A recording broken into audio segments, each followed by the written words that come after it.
शुरुआत 16 साल पहले कहती उत्तर प्रदेश जगह को दिखाकर होती है, जहां पर शुभ जोशी 3 लोगों को महाभारत के बाद की अर्जुन की कहानी बताता है। नगर वासियों को लेकर हस्तिनापुर जा रहे थे और विश्राम करते वक्त उन्हें लुटेरे देख लेते हैं। अर्जुन को अकेले ही नगर वासियों को ले जाता देख के धन के लालच में उन पर हमला कर देते हैं। तभी उनमें से पूछता है कि आगे क्या हुआ, तो शुभ बताता है कि अर्जुन ने युद्ध के लिए अपने शस्त्रों को याद किया, लेकिन उनकी याद करने की शक्ति खत्म हो गई थी और उनके तीर भी समाप्त हो गए थे, जिससे लुटेरे ढेर सारा धन और कई औरतों का अपहरण करके वहां से भाग गए। अर्जुन इस बात से परेशान हो गए थे और उन्होंने महर्षि वेद व्यास से अपनी पीड़ा बताई और उन्हें वेद व्यास ने समझाया कि जिस काम के लिए होने दे विश्वस्त दिए गए थे वो काम खत्म हो चुका है और अब समय आ चुका है छोड़ के पर लोग जाने का। तो इसी वजह से पांडव स्वर्गारोहण के लिए चले गए थे।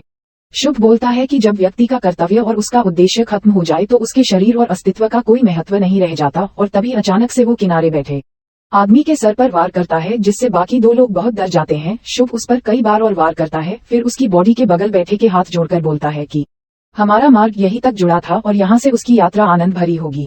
कर उन दोनों से बोलता है कि जो महान काम करने का उनका लक्ष्य है उसमें जगदीश की अब कोई जरूरत नहीं थी, लेकिन उन दोनों की है। और वो दोनों उसके सामने हाथ जोड़कर सर झुका लेते हैं। वो दोनों फिर जगदीश की बॉडी को ठिकाने लगाते और शुभ बोलता है कि महायुद्ध निकट है और कलयुग को की चरम सीमा तक पहुंचाने का समय आ गया है।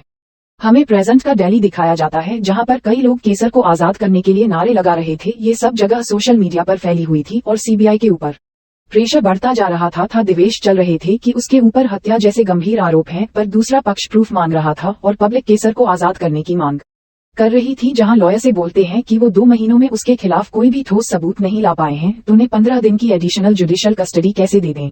लॉयर बोलता है कि यह केस बहुत कॉम्प्लेक्स और ये केसर भारद्वाज शुभ जोशी इन्वॉल्व था 3 जाने माने लोगों की किडनैपिंग में और कई सीरियल किलिंग में। तब केसर का लॉयर बोलता है कि इनका पूरा केस धनंजय राजपूत उस डीजे की टेस्टी मनी पर बेस्ड है, जो खुद मॉडल और कजरी के चार्ज झेल रहे हैं और उनके बहुत बार रिक्वेस्ट करने पर भी प्रोसिक्यूशन ने डीजे को क्रॉस एग्जामिनेशन के लिए पेश नहीं किया। इस बात पे सीबीआई से शशांक बोलते हैं कि डीजे की तबीयत खराब है और हेल्थ रीजन की वजह से वो नहीं आ पाया। जज बोलते हैं कि लास्ट सेशन में उन्होंने डीजे को लाने के लिए 7 दिनों का अल्टीमेटम दिया था, पर वो लोग नहीं ला पाए, तो अब वो लोग उन्हें केसर को बिल देने के लिए मजबूर कर रहे हैं। शशांक बोलते हैं कि केसर बहुत पावरफुल फाइनेंशियल है और यह बाहर आकर विटनेस और एविडेंस को इन्फ्लुएंस कर सकता है, जिसमें जज ने 7 दिन का टाइम देते हैं, जिसने उन्हें एविडेंस और डीजल दोनों को लाना है, नहीं तो वह केसर को बेल दे देंगे बाहर मिलने पर। शशांक उससे बोलता है कि उसको बाहर नहीं आने देगा, जिसमें केसर बोलता है कि वह वहां है जहां उसे होना चाहिए और वह उसकी नहीं आने वाले समय चिंता करें। धर्मशाला हिमाचल प्रदेश में हमें डीजे दिखता है, जिससे आकर एक बच्चा बोलता है कि वो अपने दुख को जाने दें और जिसने उसको दुख दिया है उसे माफ कर दें, जिस पर डीजे बोलता है कि इस दुख का कारण वह खुद है और वो खुद को कभी माफ नहीं कर पाएगा। बच्चा बोलता है कोई भावना हमें तब परेशान करती है जगहों से शक्ति देते हैं, तो वह अतीत के बोझ को मन से उतार दें। दूसरी तरफ दिल्ली के फॉरेंसिक लैब में नुसरत शुभ का फेस एक्सप्रेशन की मदद से चेहरा बनाने की कोशिश कर रही थी कि तभी उसके पास नैना का कॉल आता है। वो पूछती है कि निखिल कहाँ है, बताती है कि वह 2 दिन से ऑफिस नहीं आया है। नैना बताती है कि वो उसके कॉल्स और मैसेज का जवाब नहीं दे रहा और उसने लास्ट काउंसलिंग सेशन भी मिस कर दिया। तो वह बोलती है कि अगर उसकी बात निखिल से होती है तो उससे डिवोर्स पेपर साइन करने को बोल देना, और नैना कॉल कट कर देती है। नुसरत निखिल को कॉल करती है और उधर नैना टीवी पर न्यूज देखती है, जिसमें निखिल की तारीफ हो रही थी कि उन्होंने अपनी बेटी को सैक्रिफाइस कर दिया 3 सिटीजन्स की जान बचाने के लिए। निखिल जब उसका फोन नहीं उठाता तो वो डीजे को मैसेज करती और जल्दी कॉल करने को बोलती है। तभी वहां बैन आता है, जिसे वह काम के बारे में अपडेट करने लगती है, पर वो उसे ब्रेक लेने को बोलता है, पर वो कहती है कि काम से ही वो शांत रह पाती है। निखिल यहाँ बाथटब में बैठा अपनी बेटी को याद कर रहा था कि तभी उसे आवाजें सुनाई देती है जो उसका नाम ले रही थी, और वो नुसरत थी जो दरवाजा खोलने को बोल रही थी। नुसरत दरवाजा खोलने की कोशिश करती, उधर निखिल पानी से भरे टब में लेट जाता है। दूसरा दरवाजा खोलकर अंदर आती और निखिल को पानी में से निकालती है। शशांक केसर की बातें सोचकर परेशान हो रहा था कि तभी शानी चौधरी करके एक ऑफिसर आती है जो कि टीम में नहीं ज्वाइन कर रही थी। वो बोलती है कि सारे रास्ते बंद है, पर एक स्वाति बची है जिसने दिया को मारा था और उसे सिर्फ नैना पहचानती है। वह ये भी बोलती है कि उसे अपने मेंटल आँख की रिपोर्ट पर भरोसा नहीं है और उसे किसी पर शक है, जिस पर रसूल से का नाम लेती है। ईशानी बोलती है कि शक की वजह है क्योंकि एक प्रूफ उसकी स्टेटमेंट से मेल खा रहा है, और लाठा बोलते थे कि जब सारे सबूत सामने से मिल जाए तो समझो कि झूठ का जाल बहुत मेहनत से बुना गया है। उसका पॉलीग्राफ टेस्ट बहुत ज्यादा ही परफेक्ट था और वह रसूल पर 24/7 सर्विलेंस मांगती है, पर शशांक अपने से किसी एक पर शक या बेसिस पर ऐसा नहीं कर सकता, इसलिए ईशानी से नैना पर फोकस करने को कहता है। नैना अपनी बेटी की फोटो देख रही थी कि तभी उसके कंप्यूटर पर स्वाति का मैच मिल जाता है और स्वाति एटीएम से पैसे निकाल रही थी। इसकी लोकेशन पता करती है निखिल नुसरत से बोलता है कि वो अब थक चुका है और उसे अपनी हार माननी होगी। कोई बाप अपनी बेटी के साथ ऐसा नहीं करेगा और उसे हर जगह दिया दिखाई देती है। नुसरत उसे संभालती और समझाती है कि दिया उसके साथ है, तभी शायद उसे दिख रही और बता रही है कि उसके दर्द का एक पर्पज है कि तभी उसके फोन पर मैसेज आता है जिसमें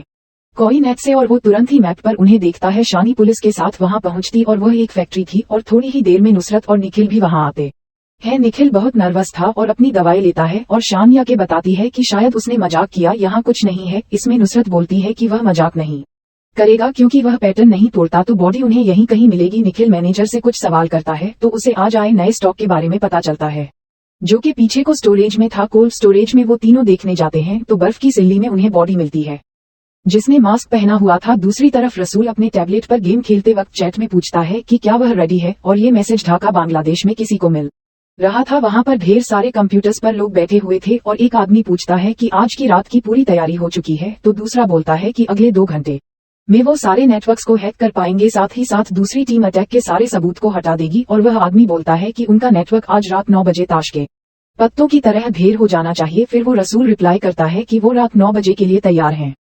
नुसरत अपने घर पहुंचती है जहां उसकी मां थी और नुसरत की बहन और उसकी बेटी आए थे, पर उसका पति इमरान नहीं आया था। तभी नुसरत के पास मैसेज आता है कि बॉडी आ चुकी है, तो नुसरत वापस चली जाती है। नैना से शाहिनी सवाल पूछती है जिसके स्वाति के भरोसे आप अपनी बेटी छोड़ आती थी, क्या आपने स्वाति का कोई बैकग्राउंड चेक नहीं किया और कोई फोटो भी नहीं ली, जिसमें नैना न बोलती है और रूम के बाहर आती है जहां से निखिल बोलता है कि हमारे बीच के डिफरेंस इसकी वजह से ऐसा मत करो, पर नैना बोलती है कि उसे जो बोलना था उसने बोल दिया है। रही स्वाति की बात तो उस पर विश्वास करती थी और स्वाति को उसके किए की सजा जरूर मिलेगी। रिया के जाने का दोषी वह निखिल को मानती थी और निखिल से डिवोर्स पेपर साइन करने का बोलकर वहां से चली जाती है।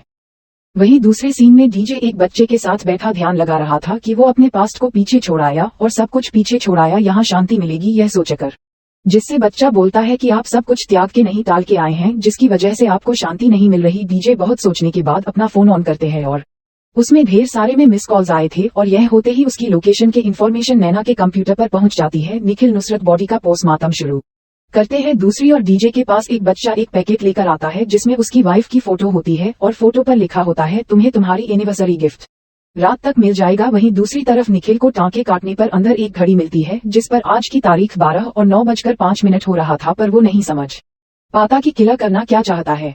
निखिल शाहिनी के साथ केसर से मिलने जाता और केसर उससे घड़ी मिल गई यह पूछता है। निखिल उससे पूछता है कि 9:05 पर शुभ क्या करने वाला है, तो केसर बोलता है कि मैजिक जो आपकी आंखें खोल देगा, और बोलता है कि भविष्य लिख दिया है भगवान ने, जिस पर निखिल बोलता है कि उसके जैसे पढ़ा लिखा इंसान शुभ जैसे पागल की बातों में कैसे आ गया। केसर बोलता है कि आपकी सारी मूवमेंट ऑफ थॉट्स उनके कंट्रोल में है, उन्होंने सब प्लान किया था, बस ये चीज नए प्रोडक्ट की कि आप अपनी बेटी का बलिदान दे देंगे, पर मुक्ति रिया को मिली और आजाद आप हो गए। ये सुनकर निखिल को बहुत गुस्सा आता है और उसे बहुत पीटता है, जिसे रोकते हैं। केसर बोलता है तुम्हारा गुस्सा तुम्हें अंधा बना देता है और तुम कुछ नहीं देख पाते। वह घड़ी को तोड़ देता है और घड़ी के पीछे निखिल को रुद्राक्ष मिलता है, जिस पर केसर बोलता है कि वो आपको हमेशा से रास्ता दिखाते आए हैं, पर आप ही नहीं देखते। निखिल को शुभ की बात याद आती है कि जब असुर में मर रहे थे तो उनकी पीड़ा देखकर भगवान शिव को अपनी गलती का साफ होता है और उनकी आंख से निकले आंसू ने बीज का आकार ले लिया था, जिन्हें रुद्राक्ष बोलते हैं। केसर बोलता है महायुद्ध शुरू हो गया है और ये दुनिया बदलने वाली लेकर शशांक के पास जाता है और शुभ की बताई हुई पूरी कहानी बताता है कि आदिकाल में अफसरों ने 3 नगर बनाए थे जिन्हें अकेले तोड़ा नहीं जा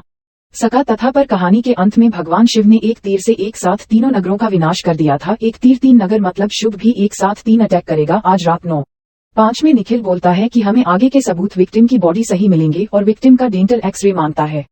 डीजे से मिलने नैना आती और बताती है कि उसे स्वाति मिल गई है, पर वह आने से मना कर देता और बोलता है कि वह कुछ भी ठीक करना नहीं चाहता, जिसमें नैना उसे काया बोलती है उसे सब कुछ खो दिया उसकी वजह से, और वह बोलता है कि उसने भी सब कुछ खो दिया है, पर उसकी बेटी की मौत का जिम्मेदार वो नहीं निखिल है। वह बोलता है वह काया नहीं, बस वो और किसी की मौत का कारण नहीं बनना चाहता।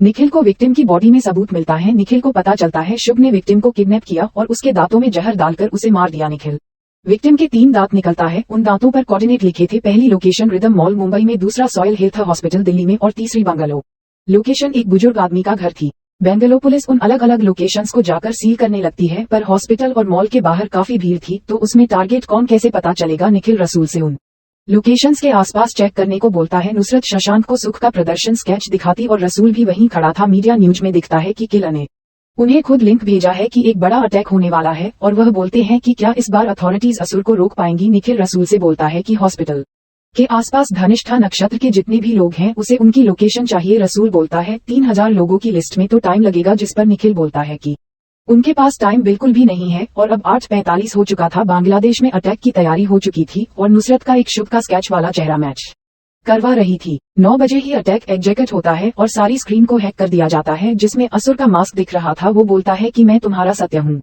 तुम्हारी जीवन और मृत्यु मेरे हाथ में है। और वो 3 मिनट बाद 3 लोगों के प्राण लेगा, ऐसे लोग जो अच्छे और भगवान को मानते हैं, और उसे ऐसा करने से खुद भगवान या मानव कोई नहीं रोक सकता। फिर वह बोलता है कि जिन्हें तुम जिसे अपना रक्षक समझते हो वो भी लाचार होकर वहीं खड़े सब देखेंगे, और वह उन तीनों लोगों को स्क्रीन पर दिखा देता है ताकि किसी को भी किलर की शक्ति पर डाउट न रहे। इसके बाद काउंटडाउन शुरू हो जाता है। उन तीनों लोगों को दिखाया जाता है बेंगलोर में एक आदमी जो अपने घर पर है, मॉल में एक लड़की, हॉस्पिटल का डॉक्टर। किलर स्क्रीन पर बोलता है कि ये लोग अपनी मौत की तरफ जा रहे हैं, आपके नायक कुछ कर पा रहे हैं और ना ही आपके भगवान। निखिल के पास में खड़ा डॉक्टर अपना फोन ऊपर करता है और उसके कैमरा में निखिल आता है, जिसे निखिल रोक लेता है और पुलिस वाले उसे घेर लेते हैं कि तभी काम खत्म होता है और तीनों लोगों के सीने में बहुत तेज दर्द होता है और तीनों ही दम तोड़ देते हैं। किलर बोलता है कि इस युग का एक ही भगवान है और वो है किलर, कोई ईश्वर नहीं आया उन्हें बचाने, और वो सब अपने नायकों की हार को याद रखें जो अपनी इनकैपेबिलिटी को एक्सेप्ट कर चुके हैं। जो अपने परिवार को नहीं बचा पाया वो उन्हें कैसे बचाएगा। अब जो भी अच्छाई के रास्ते में चलेगा उसे ऐसे ही मृत्यु प्राप्त होगी। डीजे भी नैना के साथ वापस लौटने